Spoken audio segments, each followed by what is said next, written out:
A few days ago, my 80-year-old son, Lucas, went to his cousin Danny's birthday party. That's where everything went to hell.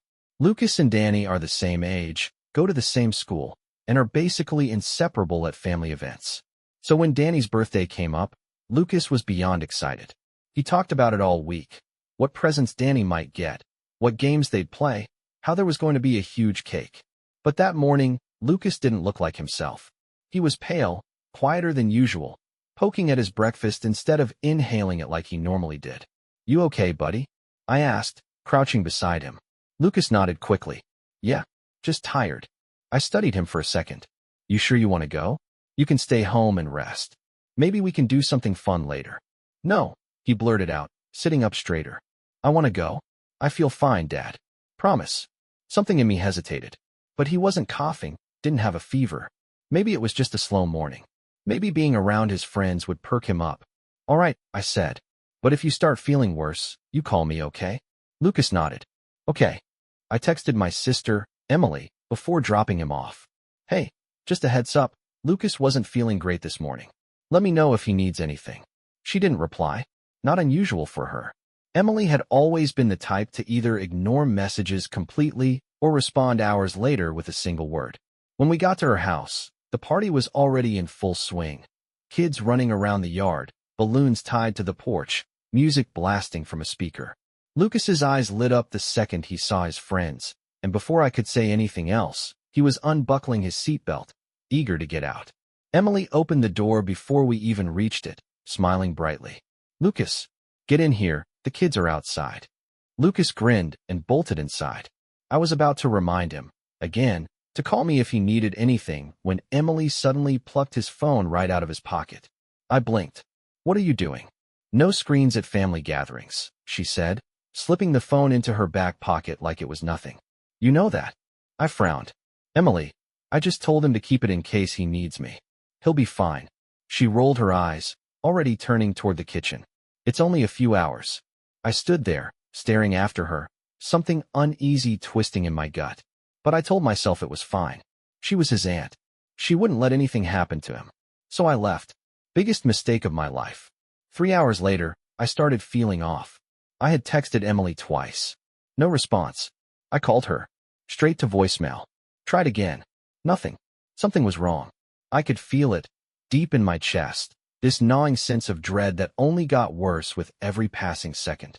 Kate, my wife, noticed the change in me immediately. "What's wrong?" "I can't get a hold of Emily," I muttered, shoving my phone back into my pocket. "She's ignoring me." Kate frowned. "Maybe she's just busy." "Maybe," I said. But it didn't feel like just busy. I tried texting Lucas. No answer. My stomach dropped. "Let's go get him," Kate said. We didn't even discuss it. I grabbed the keys, and we left. By the time we got to Emily's house, the party was winding down. Parents were picking up their kids, and the living room was a mess. Wrapping paper, half-eaten slices of cake, a tipped-over cup of juice on the counter. But Lucas wasn't there. A strange tightness coiled in my chest. I turned to Emily, who was wiping down the table, avoiding my gaze. "Where's Lucas?" I asked. Something flickered across her face, something small, quick, but I saw it. Panic. Then she forced a smile. "Oh, he wasn't feeling great, so I had him lie down upstairs." The tightness in my chest exploded. "Upstairs," I repeated. She nodded quickly. "Yeah, I was just about to go get him. You and Kate can wait here. I was already moving past her. She grabbed my arm. Hard. "Wait, just let me." "Where the hell is my son?" Emily's mouth opened and closed. She looked like a deer caught in headlights. Kate was beside me now, her face pale. "Emily," she said quietly. "Where is he?" Emily hesitated for half a second too long. Then, in a small voice, she muttered, "The basement." The world tilted. The basement? My legs moved before my brain could catch up. I shoved past her, practically sprinting toward the basement door. It was locked. I slammed my fist against it. "Lucas!" Nothing. My pulse was roaring. "Emily, open the goddamn door." Fumbling. Shaking hands. A key turning in the lock. The door creaked open. And then, my breath caught in my throat.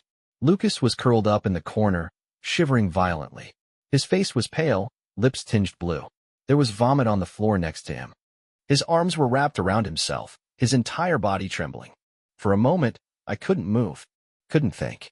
Then, I was kneeling beside him, shaking his shoulders gently. "Lucas, buddy, hey, wake up." His eyelids fluttered. His head lolled against me. His skin was ice cold. "Dad." His voice was barely a whisper. I scooped him up, his body limp against mine. He was burning up, yet freezing at the same time. Kate was crying. "We need to go. Now."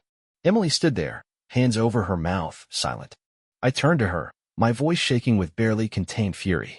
"You forgot my son in a freezing basement." Tears spilled down her cheeks. I didn't mean. I didn't let her finish. I pushed past her, clutching Lucas to my chest. And I didn't look back. The drive to the hospital felt endless. Lucas was in the back seat, wrapped in Kate's arms, his small body shivering uncontrollably despite the blanket she had thrown over him. He kept fading in and out, his eyelids heavy, his face too pale. "Stay awake, baby," Kate whispered, running her fingers through his damp hair. "Just stay awake, okay?" Lucas mumbled something incoherent, his voice weak, barely above a breath. I gripped the steering wheel so tightly my hands ached. My heart was hammering in my chest, my entire body tense with barely contained rage and fear. Emily had forgotten about him. I kept replaying it in my head, the way she had looked so guilty, so nervous the moment I asked where he was. That hesitation, that split second where I could see the realization hit her. She had completely erased him from her mind. And he could have it. I swallowed hard, pushing the thought away. Not now. I pulled into the ER entrance, barely putting the car in park before I was out and throwing the door open. "I need help over here," I yelled. A nurse rushed over, taking one look at Lucas and calling for a wheelchair. Within seconds, she and another nurse were lifting him out of Kate's arms, checking his pulse, talking in quick, urgent tones. "What happened?" one of them asked. "He was locked in a freezing basement for hours," I said, my voice shaking. "He was already sick before the party, but—" I clenched my fists. I couldn't even say it. Kate gripped my arm, her own breathing uneven. "Okay," the nurse said, nodding. "We'll take care of him." And then they wheeled him away. I stood there, staring after them, my body numb. The cold hospital air pressed in around me, but I couldn't move, couldn't breathe. Kate reached for my hand. "He's going to be okay," she said, but I could hear the waver in her voice. I exhaled sharply. I wanted to believe her. But right now, all I could think about was what could have happened if we had shown up just a little later. We sat in that waiting room for what felt like an eternity. Every second dragged, my knee bouncing restlessly, my mind spinning. I had texted Emily once, not because I wanted to talk to her, but because I wanted her to understand what she had done. "He's in the hospital. You better hope he's okay." She hadn't responded. Didn't matter. I didn't want to hear whatever pathetic excuse she had. Kate sat beside me, arms wrapped around herself, staring blankly at the floor. And then I heard footsteps. I looked up, and there was my dad, Henry. Jared, Emily's husband, was with him. Both of them looked tense, their eyes scanning the room, searching. Dad spotted me first. "What the hell is going on?" Jared was already moving, his expression tight. "Emily called me. She said Lucas wasn't feeling well, and that you were overreacting." Overreacting. My entire body went rigid. Overreacting? I stood up so fast the chair scraped loudly against the floor. "Overreacting?" I repeated, my voice low, sharp. "She locked my son in a goddamn basement and forgot about him. He could have it." I stopped myself before the words could escape. Dad's face darkened. Jared's hands curled into fists. "She didn't tell you that part, did she?" I said, my voice bitter. Jared shook his head, looking sick. No, she did not." Dad exhaled slowly, his fingers twitching at his sides. "Where is she now?" Jared let out a dry laugh. "Crying in the car." "Of course she was." I turned to him. "She lied to you." Jared nodded, his jaw tight. "She told everyone at the party that you picked Lucas up early because he wasn't feeling well." Kate let out a sharp breath beside me. She covered it up. Jared clenched his teeth. "Yeah, and God, I feel like a fucking idiot for believing her." Dad was quiet for a long time. Then he turned to me, his expression unreadable. "Is he okay?" I swallowed hard. "I don't know yet." Another long silence. Then Dad spoke, his voice flat. "She's out." Jared blinked. "What?" Dad turned to him. "Out of the will. Out of everything. I was going to set up a trust fund for both of them, but now." He shook his head. "She gets nothing." Jared didn't argue. I expected Emily to come inside eventually, to try and spin this into something it wasn't. But she never did. She stayed outside, crying in her car, while the rest of us sat there silent, furious, waiting for news about my son. A doctor finally walked in. I shot to my feet. Kate grabbed my arm, her nails digging into my skin. The doctor gave us a small, reassuring nod. He's stable. Kate let out a choked sob. My knees nearly buckled. He was showing early signs of hypothermia and dehydration, the doctor continued, but we caught it in time. He's responding well to treatment. I exhaled, rubbing a hand down my face. Can we see him? The doctor nodded. He's still a little out of it, but yes. He's been asking for you. Kate and I followed her down the hall. When we stepped into the room, Lucas was curled up under a thick blanket and four in his arm. His eyes were barely open, but when he saw us, his lips curved into a weak, tired smile.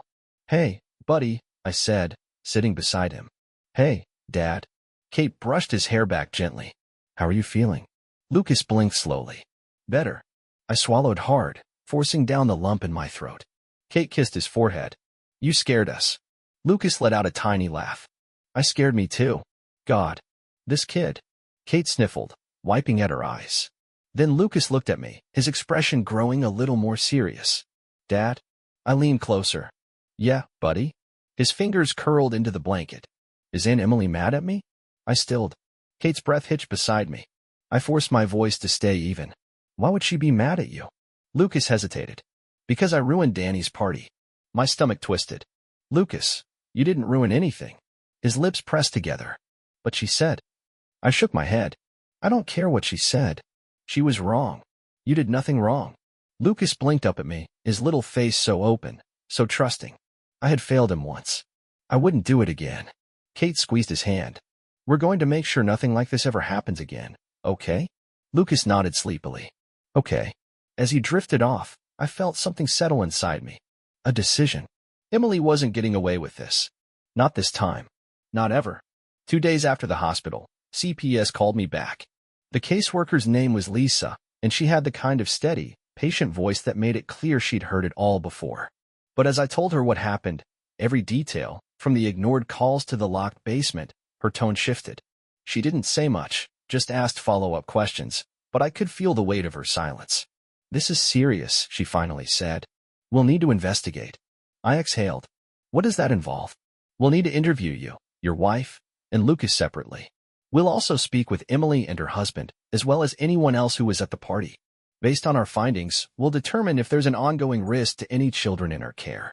The words settled in my chest, heavy and final. And if there is? Lisa was quiet for a second.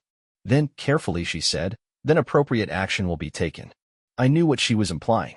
This could lead to Emily losing custody of Danny. I should have felt worse about that. But all I could picture was Lucas in that freezing basement, too weak to call for help, and the only thing I felt was rage. Lisa set up a time to visit our home. I thanked her and hung up, staring at my phone for a long time. Kate walked into the room, holding a fresh cup of coffee, her face tight with exhaustion. That them? I nodded. They're opening an investigation. Kate didn't hesitate. Good. Lucas's interview was the hardest part. We told him a nice lady was coming over to talk about what happened. That he should tell the truth, no matter what. Am I in trouble? He asked, his voice small. I crouched down in front of him, shaking my head. No, buddy. Not even a little. You didn't do anything wrong. Lucas hesitated. Then, softer, is Aunt Emily in trouble? I paused, choosing my words carefully. She might be. But that's not your fault either. Lucas nodded, but I could tell he didn't really understand. How could he? He was 8. When Lisa arrived, she was warm and kind, making an effort to put Lucas at ease. She sat across from him on the couch, her notebook in her lap, her smile gentle. You can call me Miss Lisa, she said. I just want to ask you a few questions about what happened at Aunt Emily's house. Is that okay? Lucas clutched his stuffed dinosaur, his fingers twisting in the fabric. He nodded. Lisa started simple. Did you have fun at the party before you got sick? Lucas gave a tiny shrug. I guess. Lisa smiled. What kind of cake did your cousin have? Lucas's brow furrowed. Chocolate. With blue frosting. She nodded, jotting something down. Sounds yummy. Then, gently, she steered the conversation. And when you started feeling sick, what happened? Lucas shifted, curling in on himself a little. I told Aunt Emily I didn't feel good. I asked for my phone to call my dad. Lisa's tone stayed neutral. Did she let you? Lucas shook his head. She said I was ruining the party. Kate inhaled sharply. I reached for her hand, squeezing it. Lisa kept writing. Then what happened? Lucas swallowed. She put me in the basement. Lisa's voice didn't change. Did she say why? She said I was being annoying. His voice was barely above a whisper. That I needed to stay down there until I stopped making a fuss. I clenched my jaw so hard it ached. Lisa nodded, writing something else. Did she tell you how long you had to stay? Lucas shook his head. Lisa hesitated for just a second, then asked, Did you call for her? Lucas nodded, his fingers tightening on the dinosaur. At first. But she didn't come. Kate let out a shaky breath beside me. Lisa didn't push any further. She wrapped up the interview, thanked Lucas for talking to her, and told him he was very brave. After she left, Lucas looked up at me, his little face full of worry. She's not going to take me away, right?